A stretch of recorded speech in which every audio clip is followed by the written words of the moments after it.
No, I know who this is. Yeah, who's up next? It's Dan Smith! All right. Ladies and gentlemen, I want to introduce to you the guy who's right here before. I was tickling his boobies earlier.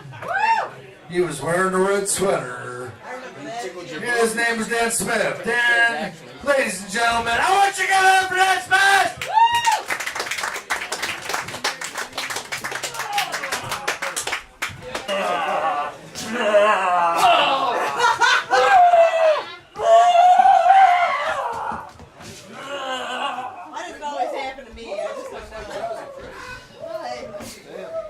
Man, we need a stimulus package in this town. Stimulus package. I'm all for it. Chickens, gorillas, I mean, what's the Tremont ape? Duh! You don't know about the Tremont ape? Got it. Well, let me start off with this poem. It kind of captures my sensitive lyrical side. It's called Yearning. Yearning for those lines between the lines, that key that isn't there. That's it! That's the poem! And it's a badass motherfucker!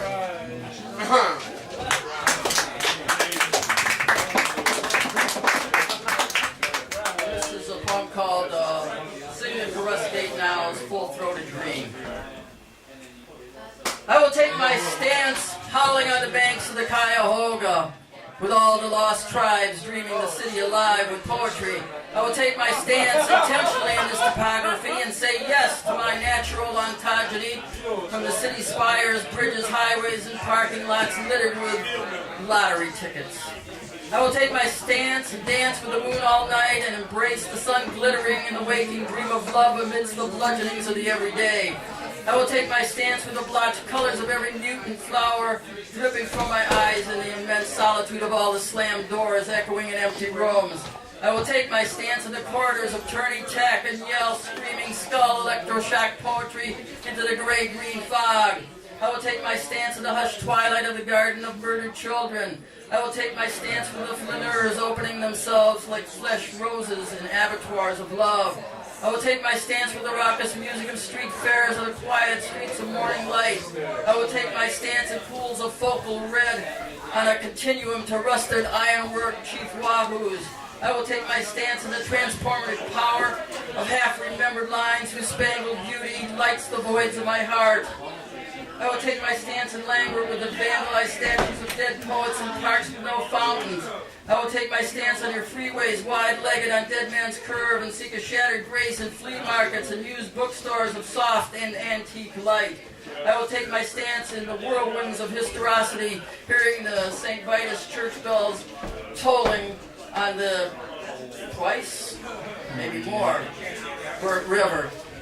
Breathe deep, the crackling air of your sorrows. I will take my stance in the red dust of your foundries and wash it down with starlight.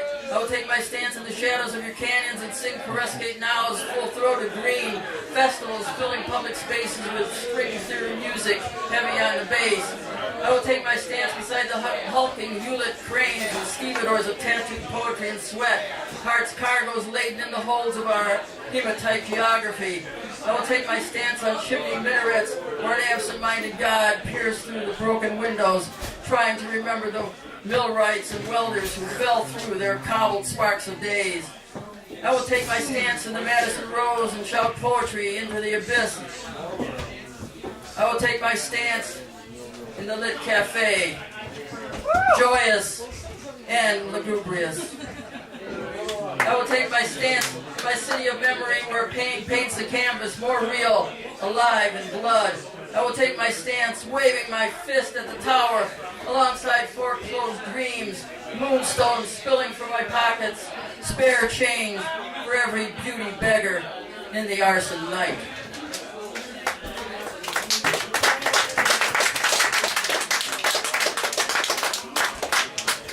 And this is a poem dedicated, as always, to Ben Julius.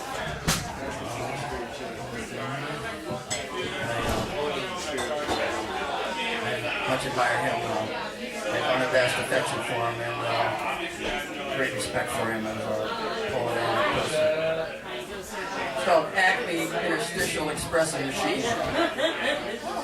A handful of ball bearings rolling down the shop floor into the hot ozone electric trains leaving the stations of the cross.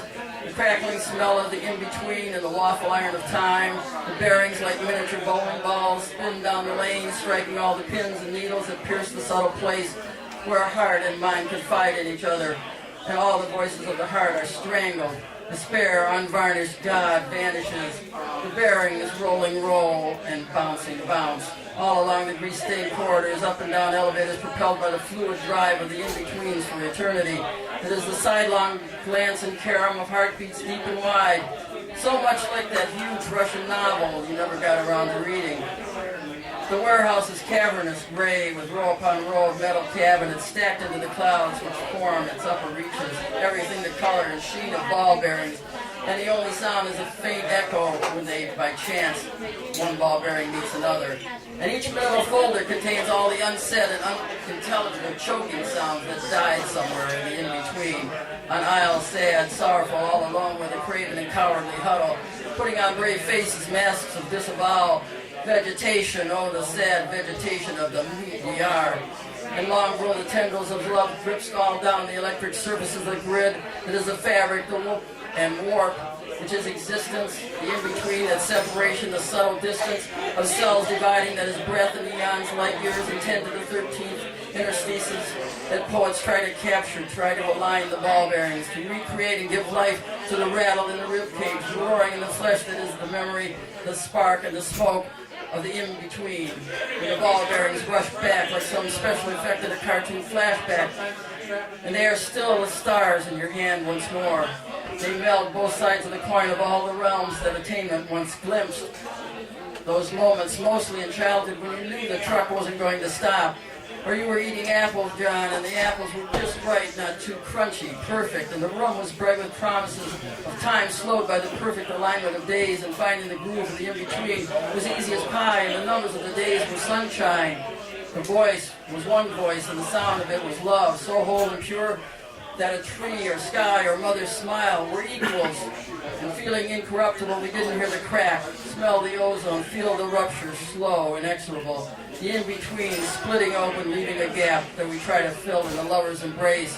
Hearing only the faint echo of the bearings, just beginning to roll from the surfaces of something that looks like a grid and pulses all along the edges of the in-between.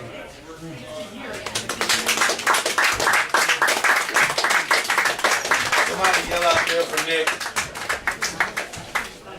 Nick!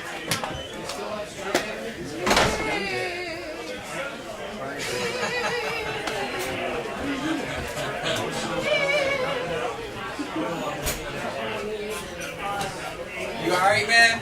Oh, I'm good. Alright. Ladies and gentlemen, Dan O'Leary Corner.